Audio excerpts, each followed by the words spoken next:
नमस्कार। आज मैं फिर आपके सामने अपराध की एक और घटना लेकर आया हूं। आज के अपराध की घटना भी हालिया है, हाल फिलहाल की है, अभी की है, ताजा ताजा है। आज का प्रदेश है उत्तर प्रदेश और जिला है कौशाम्बी। कौशाम्बी जिला पुराने इलाहाबाद और नए प्रयागराज के एक भाग को काट कर नया बनाया गया। दरअसल पुराने इलाहाबाद और नए प्रयागराज के 3 हिस्से थे: जमुना पार, गंगा पार और द्वाबा, यानी गंगा और जमुना के बीच का इलाका। चूंकि प्रयागराज में ही ये गंगा जमुना आकर मिलती हैं, जिसे संगम कहते हैं, गंगा जमुना और सरस्वती का संगम, तो गंगा पार और यमुना पार का इलाका तो वर्तमान प्रयागराज में ही है, लेकिन द्वाबा का इलाका अलग करके एक नया जिला कौशाम्बी बनाया गया था। आज की घटना इसी कौशाम्बी जिले की है। थाना है पिपरी, गांव है निजामपुर पुरैनी। 2 जुलाई 2023 को दिन के करीब 3 बजे गांव के राजू पंडा के घर के सामने एक महिला गिरी, तड़पती रही और ऐसा लगा कि उसने कुछ खा लिया है या उसको कुछ खिला दिया गया है जो विषैला है। गांव के प्रधान ने फौरन थाने पर फोन किया कि राजू पंडा के घर के सामने एक महिला तड़प रही है, परेशान है, हम लोग उसे अस्पताल ले जा रहे हैं। बहरहाल पुलिस पहुंची। पुलिस के पहुंचने के पहले ही गांव के लोग उसे एम्बुलेंस बुलाकर अस्पताल तक ले गए, लेकिन अस्पताल पहुंच के उस महिला ने दम तोड़ दिया। पुलिस ने अपनी जांच पड़ताल शुरू की। बहुत टाइम नहीं लगा, पुलिस को पूरा किस्सा पता लग गया, या यूं कहें कि पुलिस इस किस्से का पार्ट एंड पार्सल थी। इसलिए सिर्फ दिखाने के लिए कि कौन है, कैसे है, पता करो, पुलिस ये करती रही, लेकिन पुलिस को सब पता था कि ये महिला कौन है और जिसके घर के सामने ये मरणासन्न हुई है वो कौन है। इन दोनों के बीच क्या खिचड़ी पक रही थी। लेकिन पुलिस के होश उड़े हुए थे। आनन फानन में अपने एसपी को बताया और सर्किल ऑफिसर को बताया, एडिशनल एसपी को बताया, सब मौके पर पहुंच गए, क्योंकि ये महिला से संबंधित या महिला के प्रति हिंसा का गंभीर प्रकरण था। बहरहाल जब पूरी बात पता लगी, गांव वालों ने बताई और फौरन पुलिस ने एक टीम बनाई कि राजू पंडा को जहां कहीं हो गिरफ्तार किया जाए। गांव वालों से और मृतक महिला के पति से और पुलिस के अपने रिकॉर्ड से जो जानकारी हुई वो ऐसी थी कि एक कौशाम्बी और प्रयागराज के ठीक बॉर्डर पर एक गांव है जहां के ज़्यादातर लोग प्रयागराज में मजदूरी करके अपने परिवार का भरण पोषण करते हैं। एक परिवार जिनमें एक पति, एक पत्नी और 5 बच्चे थे, वो भी इस गांव से माइग्रेट होकर प्रयागराज चला आया। प्रयागराज में वो रहने लगे बच्चों के साथ। पति गेस्ट हाउस की पार्टियों में वेटर का काम करता था और पत्नी उन्हीं के साथ छोटा मोटा काम करके अपने 2 लोग और 5 बच्चों का भरण पोषण करती थी। 2 साल पहले यानी 2020-21 में पति के पेट में अचानक तेज दर्द होने लगा। पत्नी उसको लेकर उसने कई अस्पतालों के चक्कर काटे, अस्पतालों में इलाज कराया, लेकिन कोई बहुत ज़्यादा आराम नहीं मिला।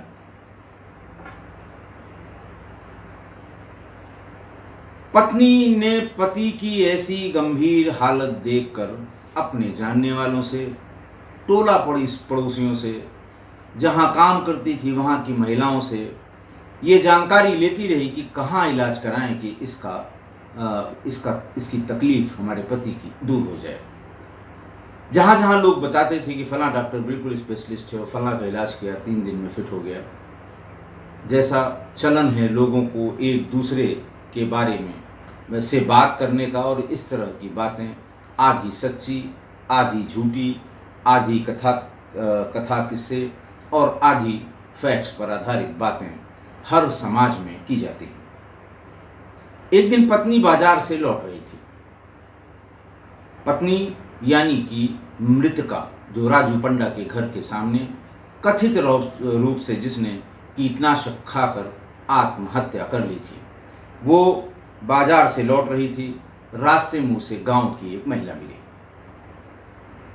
तभी उस महिला को उसने बताया। महिला ने पूछा, भाई अब कैसी तबीयत है? उनका तबीयत में कोई सुधार नहीं हो रहा है, फलां अस्पताल गए, फलां डॉक्टर को दिया, जो कुछ भी जमा पूंजी हम लोगों की थी वो सब खर्च हो गई, समझ में नहीं आ रहा है कि कहाँ ले जाएं, कोई बताने वाला नहीं है।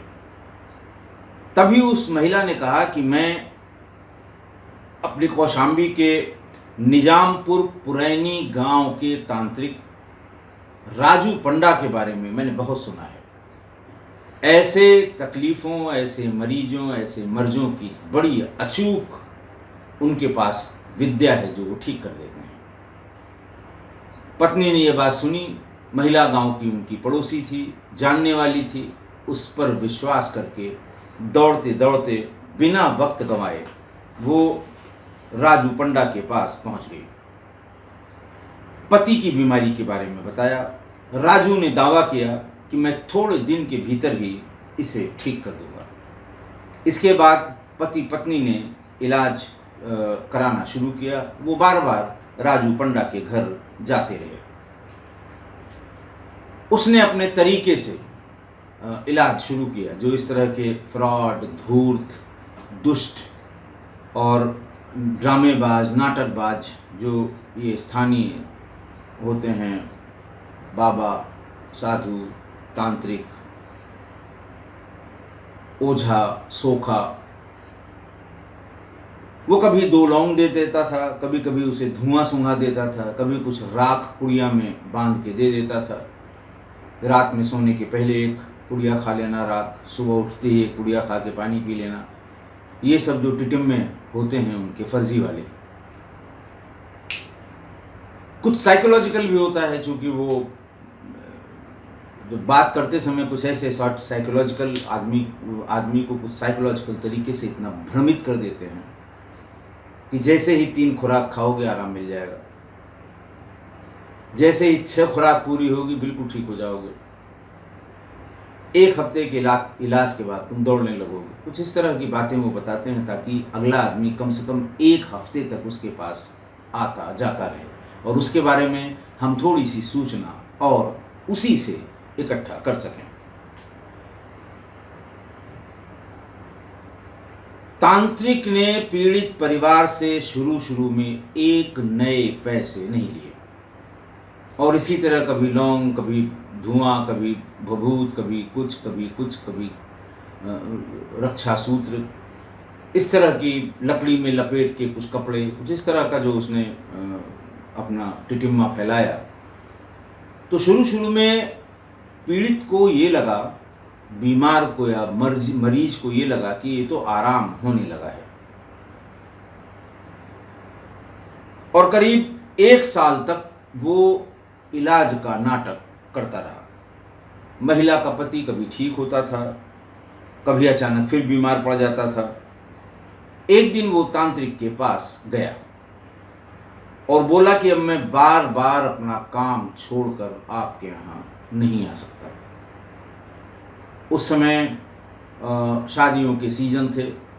शादियों की पार्टी में इसके काम में उसे कुछ पैसे की प्राप्ति हो जाती थी, जिससे वो साल भर बच्चों का भरण पोषण कर सकता था। उसने कहा साहब अब मैं नहीं आ पाऊँगा, हम काम छोड़ के इलाज कराने नहीं आएंगे। कभी ठीक होता है, कभी खराब होता है, लेकिन काम करने लायक अभी भी मैं हूँ। तांत्रिक ने कहा ठीक है, तुम मत आना, तुम अपना काम करो, पैसा भी ज़रूरी है, बच्चों का पालना पोषना भी ज़रूरी है। अपनी पत्नी को भेज दिया करना दवा लेने के लिए।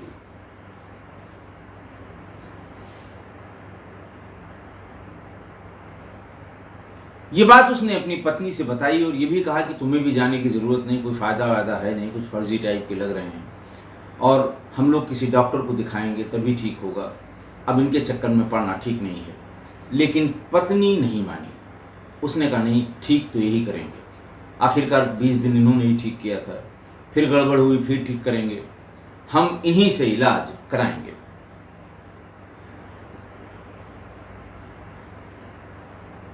अब पति की जगह पत्नी तांत्रिक के पास जाने लगी।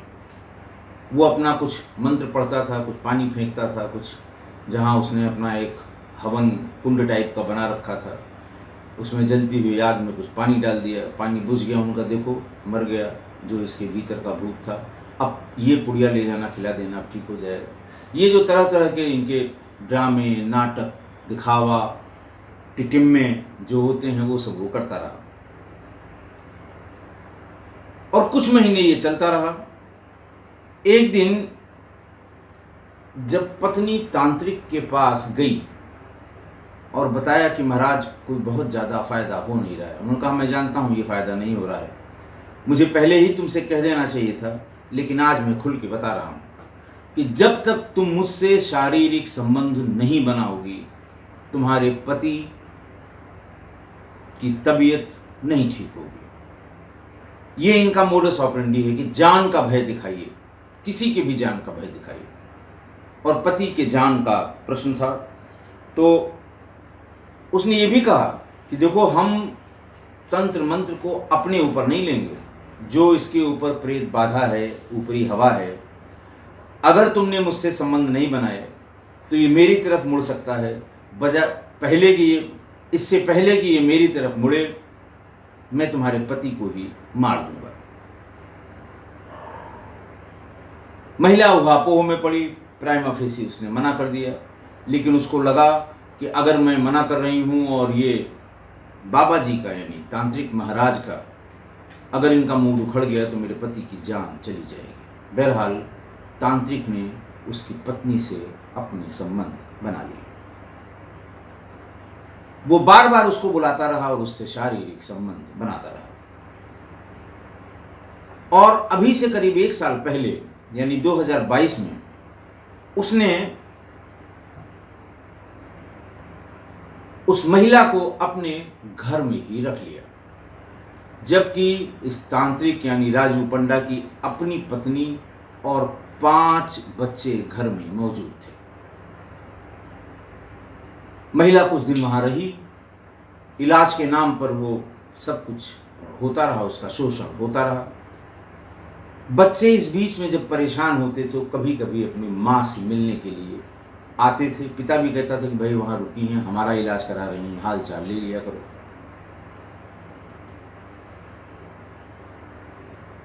इस बीच में उसकी जो सबसे बड़ी लड़की थी, जिसकी उम्र 15 वर्ष थी, जिसने 10वीं का इसी साल इम्तहान दिया था और पर फेल हो गई थी, उस पर राजू पंडा की गंदी निगाह पड़ गई। अब वो पत्नी के साथ साथ उस बच्ची को भी बुलवाने लगा और फिर वही मौत का डर कि वही जो ऊपरी हवा है वो इस लड़की पे भी है। लेकिन जल्दी ही महिला को इस बात की जानकारी हो गई कि इस तांत्रिक की नीयत मेरी नाबालिग बेटी पर खराब है। उसी दिन उसने राजू पंडा से झगड़ा किया और ये कहा कि मैं आपसे कोई इलाज नहीं कराऊंगी, अब मैं यहाँ से जा रही हूँ। और वो अपने घर चली गई। जैसे ही वो घर गई, राजू पंडा का भी दिमाग बदल गया। वो अपने इलाज के पैसे मांगने लगा। और बिल अब तक का करीब 2 साल का लाखों रुपए बना दिया। बड़ी मुश्किल से पीड़ित व्यक्ति और महिला ने उधार लेकर पहले 30,000 और बाद में 25,000 रुपये उसको दे दिया, ताकि वो परिवार को परेशान करने की या बेटी के ऊपर जो उसकी गंदी निगाह है उससे वो दूर हो जाए। लेकिन फिर भी वो तरह तरह से परेशान करने लगा पीड़ित परिवार को। जब महिला को ये जानकारी हुई कि ये तांत्रिक कभी कभी मेरी बेटी से मिलने के लिए गांव के बाहर बाग में बुलाता है, उसका क्रोध और उसका गुस्सा 7वें आसमान पर चला गया। महिला है, वो खुद भी उसने संबंध बनाए उससे, और उसी की आंखों के सामने उसकी नाबालिग बच्ची के साथ इस तरह का कोई व्यवहार करेगा तो किसी भी मां का खून खौलना वाजिब है।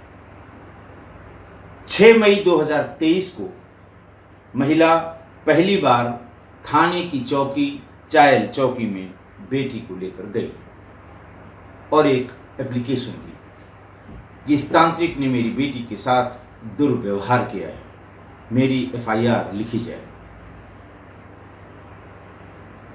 लेकिन थाने पर मौजूद जो बड़े बड़े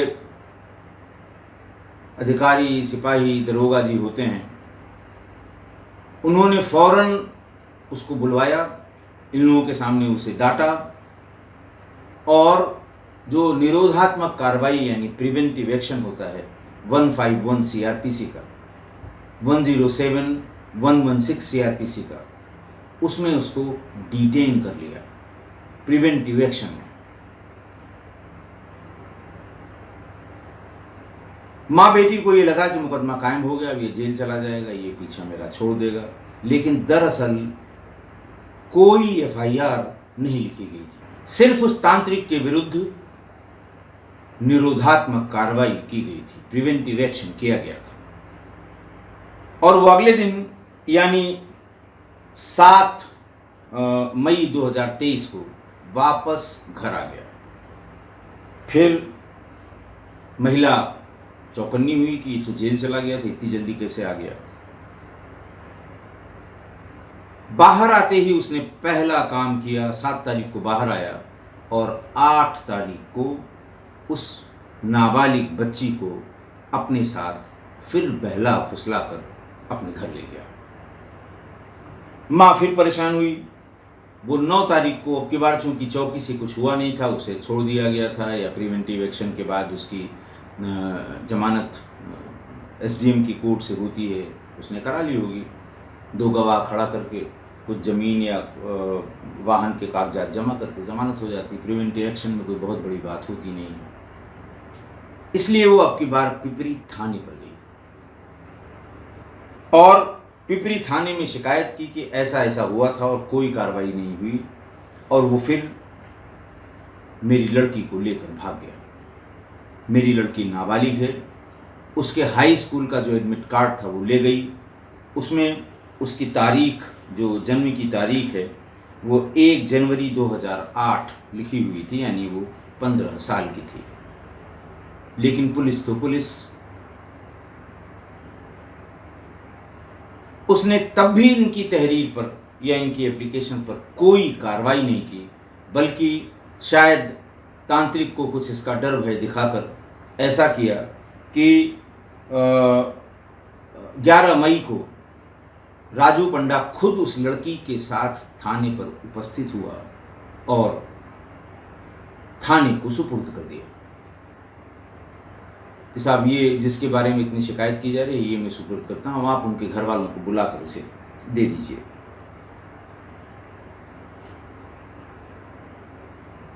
सोलह जून को पीड़ित के परिवार में एक शादी थी। सभी गांव में आए थे, प्रयागराज से सभी लोग गांव में आए थे।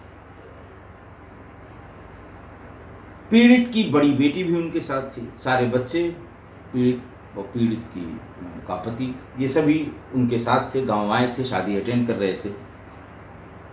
अगले दिन बारात आई। जिस समय बारात आई, इस लड़की ने, इस नाबालिग बच्ची ने अपने पिता को फोन किया कि मैं राजू पंडा के साथ जा रही हूं और अब मैं लौट कर नहीं आऊंगी।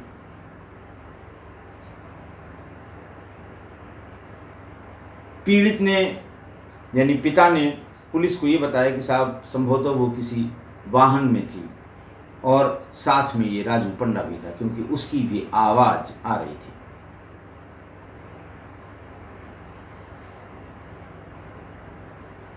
सत्रह जून को ये पीड़ित महिला फिर थाने पर गई और उसने कहा कि देखिए साहब, हम बार बार आ रहे हैं, बार बार भगा के ले जा रहा है, आप न तो बुलाते हैं, न पूछते हैं, न मुकदमा लिखते हैं, न कोई जांच करते हैं। तो पुलिस ने इस बार ये बताया कि वो बालिग है और उसका एक आधार कार्ड राजू पन्ना ने थाने पर दिया है। बालिग लड़की किसी के साथ जा सकती है, इसमें कोई अपराध नहीं बनता, चुपचाप घर चली जाओ, नहीं तुम्हारे खिलाफ मुकदमा लिख दूंगा। वो बेचारी मायूस होकर लौट आई, लेकिन मन नहीं मानता था, वो बार बार जाती थी थाने पर। थाने वाले उसका मजाक उड़ाने लगे कि लड़की तुम्हारे कब्जे में नहीं, तुम चाहती हो कि पुलिस उसको बार बार पकड़ के तुम्हारे पास ले आए। इस तरह की बातें, ताने महने वाली बातें।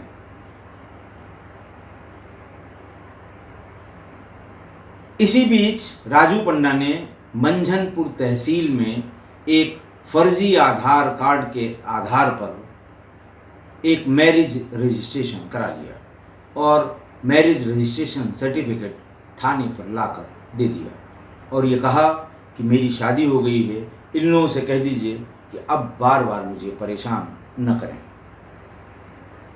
उस दिन वो महिला टूट गई। 2 जुलाई को वो राजू पंडा के घर पर पहुंच गई। पहले आसपास पता किया कि उसकी लड़की यहीं है कि कहीं और है। सबने बताया कि नहीं, वो यहीं है, और ये भी बताया कि उसकी पत्नी भी है, 5 बच्चे भी हैं वहां पर। घर में एक अलग से उसका हिस्सा बनाकर राजू पंडा उसे रखे हुए हैं। बाहर जाकर वो चीखी चिल्लाई और आरोप ये है या बात ये बताई जा रही है या राजू पंडा ने ये बताया कि उसके बाद उसने साड़ी के पल्लू में से निकाल कर कुछ टैबलेट खा ली और थोड़ी देर में वहीं गिर गई, मुंह से झाग निकलने लगा। तब पब्लिक के लोगों ने पुलिस को खबर की कि इस तरह से किसी ने आत्महत्या की है।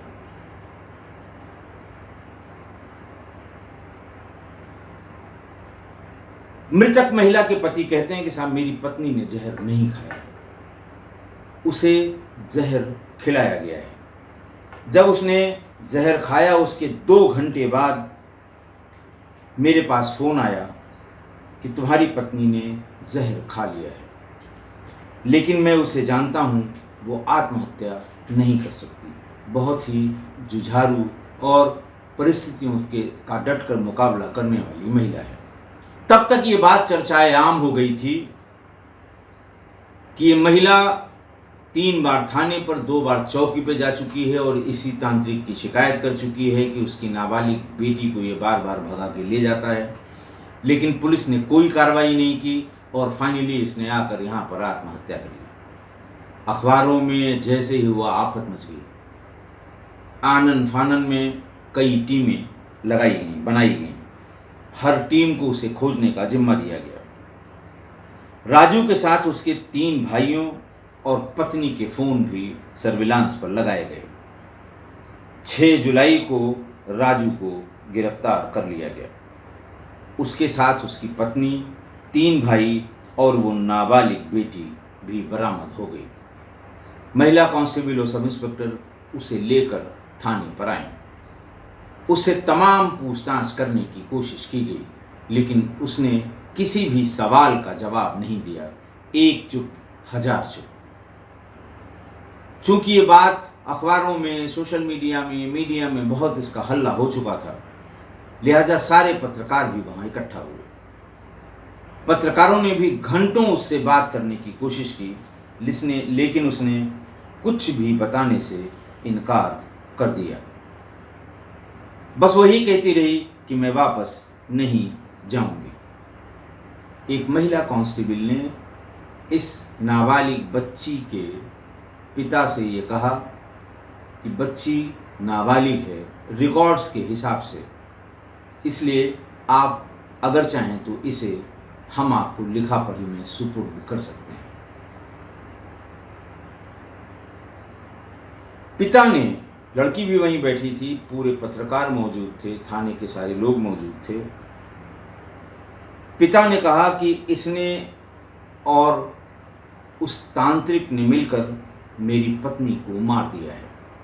अब इसे घर ले जाकर क्या करूँगा, आप इसका जो करना चाहिए करिए। नाबालिग है, लेकिन मेरी इच्छा ये है कि आप इसे जेल भेज दीजिए। इतना कहा, बाहर निकला, अपनी साइकिल पर बैठा और निर्विकार भाव से वहां से चला गया।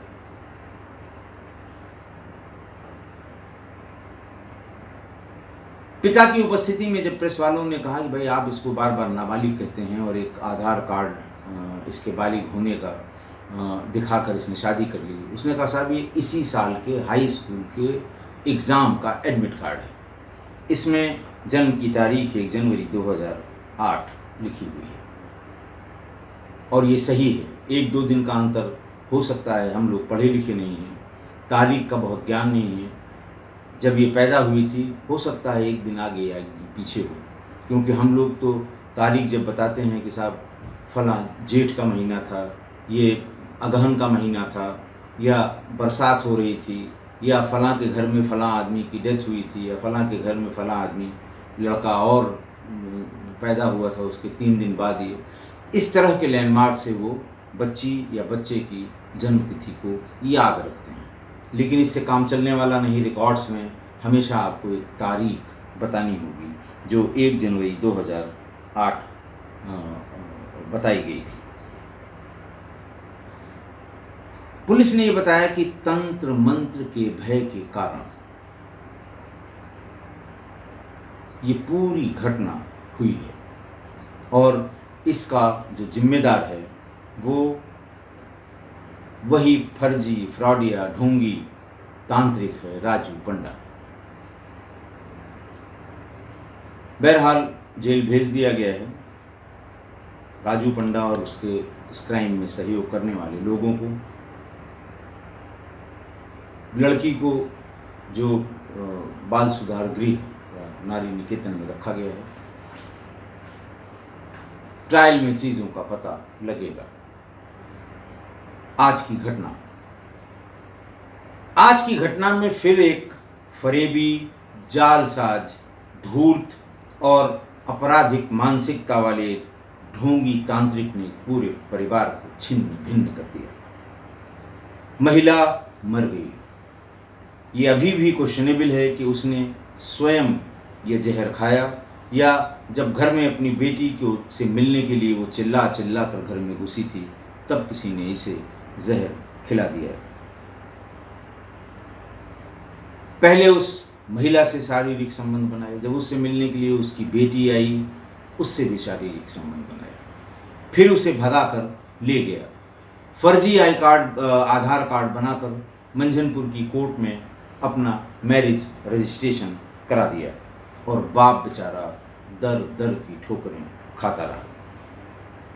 अब आप देखिए, मतलब माँ भी दौड़ती रही, बाप भी दौड़ता रहा, लेकिन वाह रही मेरी पुलिस।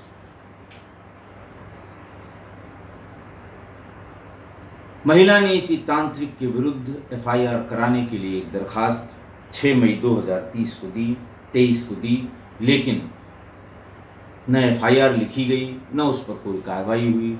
एक प्रिवेंटिव एक्शन, एक निरोधात्मक कार्रवाई में उसे भेजा गया, 24 घंटे के भीतर बाहर आ गया। जब वो 7 मई को बाहर आ गया, महिला को शंका हुई तो अब की बार वो थाने पर गई। 9 मई को वो थाने पर गई कि मेरी बेटी को लेकर फिर भाग गया, कोई कार्रवाई नहीं हुई।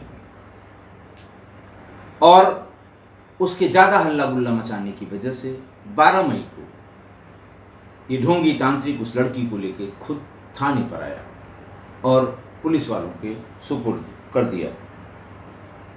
16 जून को एक गांव में एक बारात की विदाई के समय लड़की को फिर लेकर भाग गया और अब की बार उसने वही आधार कार्ड का इंतज़ाम कर रखा था, मैरिज रजिस्ट्रेशन कराया और ये कहा कि मेरी पत्नी है। और ऐसा सिर्फ एक फर्जी आधार कार्ड पुलिस को देकर उसने सारा सामान रचा।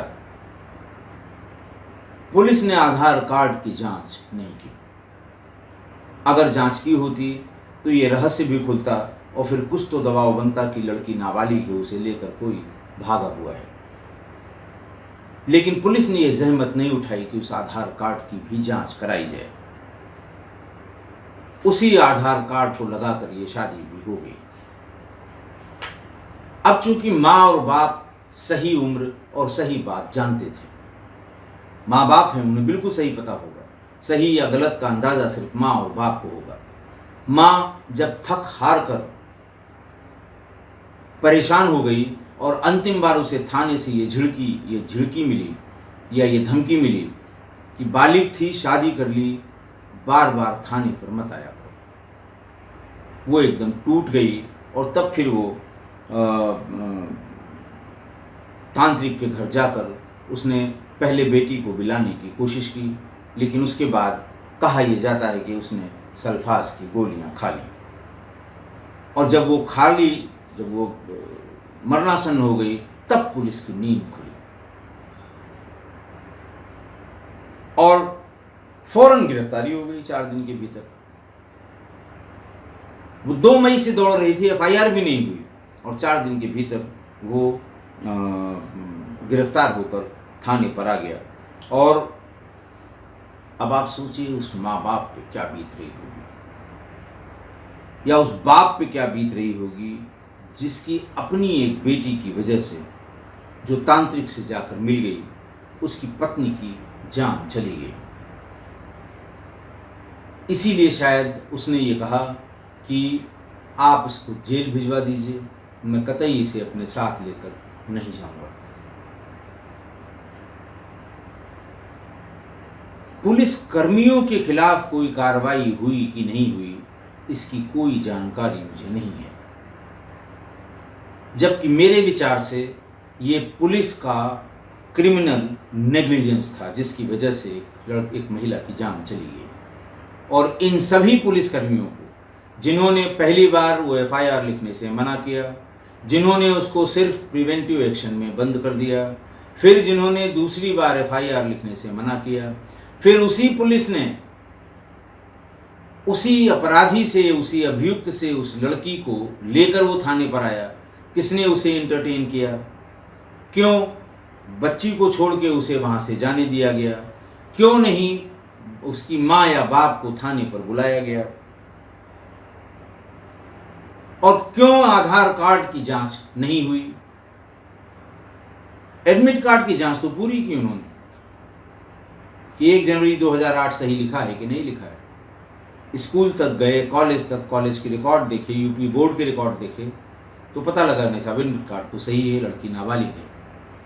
लेकिन जिस आधार कार्ड पर वो बालिग चिल्लाने लगे अचानक, उसकी जांच नहीं की। ऐसे सभी लापरवाह पुलिसकर्मियों के विरुद्ध एफआईआर होनी चाहिए, गिरफ्तारी होनी चाहिए, अदालत में किसी दूसरी एजेंसी से जांच कराकर चार्जशीट सबमिट होनी चाहिए, ताकि दूसरे पुलिसकर्मी किसी की बेबसी का इतना मजाक न उड़ाए। कार्रवाई हुई कि नहीं हुई मैं नहीं कह सकता, इसलिए किसी पर आरोप लगाना इस समय उचित नहीं होगा, लेकिन ऐसा होना चाहिए। मैंने बार बार यही रिक्वेस्ट की है अपने किस्सा गोई परिवार के लोगों से कि, और खासकर महिलाओं से, क्योंकि वही सबसे ज़्यादा इन फर्जी बाबाओं के चक्कर में पड़ जाती हैं, कि ये फर्जी हैं, ये धूर्त हैं, ये नाटक करते हैं, ये टिटिम्मा करते हैं, ये तरह तरह की बातें बताते हैं, ये आपको परेशान करने की नीयत से, आपका शोषण करने की नीयत से ये भय दिखाते हैं और भय दिखाकर आपका शोषण करते हैं। मैं इसके पहले के 5-6 एपिसोड्स में इनकी डिटेल्ड मोडस ऑपरेंडी बता चुका हूँ, तमाम मॉडर्न मोडस ऑपरेंडी भी इनकी बता चुका हूँ। ये व्हाट्सएप पर आजकल बहुत एक्टिव हैं, सारी समस्या ये व्हाट्सएप पे फोटो देख के दूर कर रहे हैं। आप ये एपिसोड 16, 17, 806, 809 और 810, ये 5 एपिसोड किसी किसी में मैंने बहुत डिटेल में इनकी मोडस ऑपरेंडी, उस अपराध के परिप्रेक्ष्य में ही डिटेल्ड मोडस ऑपरेंडी बताई है। आप चाहें तो इसे देखें तब, ताकि आपको इनकी असलियत का पता लग सके। लेकिन फिर एक बार मेरी रिक्वेस्ट भी और सलाह भी कि इनके झांसे में कतई ना आए। ये कुछ नहीं है, ये फ्रॉड हैं, शुद्ध फ्रॉड हैं। इसलिए इनके झांसे में कभी मत आइए। महिलाओं से, विशेषकर किस्सा कोई परिवार की महिलाओं से अनुरोध है कि कभी इनके झांसे में ना आए। आशा है आप मेरी इस बात से सहमत होंगे। आज के लिए इतना ही। बहुत बहुत धन्यवाद।